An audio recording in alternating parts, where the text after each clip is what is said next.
for staying with us. Let's move on. And Kerio Valley Development Authority, KVDA, is set to rehabilitate 3 irrigation schemes of Weiwei, ESP Tuku, Sangat and Marich Pass in West Pokot County that were destroyed by floods late last year. The floods damaged Weiwei irrigation scheme, water intake, furrow irrigations, cut off road networks, bridges and swept away footbridges in Sigor constituency. KVDA acting managing director Sami Naporos on Saturday said that 3 schemes required 300 million shillings to rehabilitate. Naporos cited that the floods affected more than 2,000 households in Sigor constituency.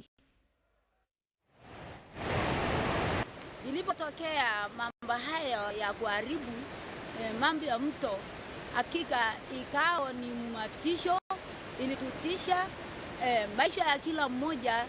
Ikao tu tunakaa hata bila maji ya kukunywa, maana mto ni mbali. Tulikuwa tukitegemea hiyo baharo hiyo ya Lodakri, pia ya Sangat, na vile imeharibu pia ya Ptekau. Serikali iweze kusikiliza kilio chetu kama wakulima wa Weiwei, kwa sababu huu ni mradi mkubwa.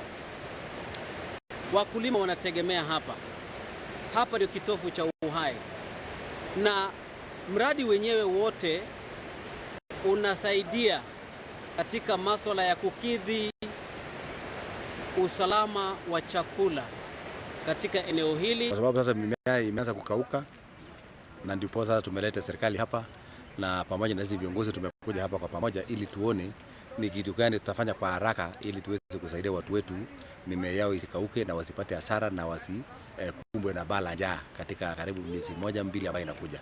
We are putting our resources together to ensure how we can rehabilitate, especially the water intakes which have been destroyed, so that at least there's water within the schemes.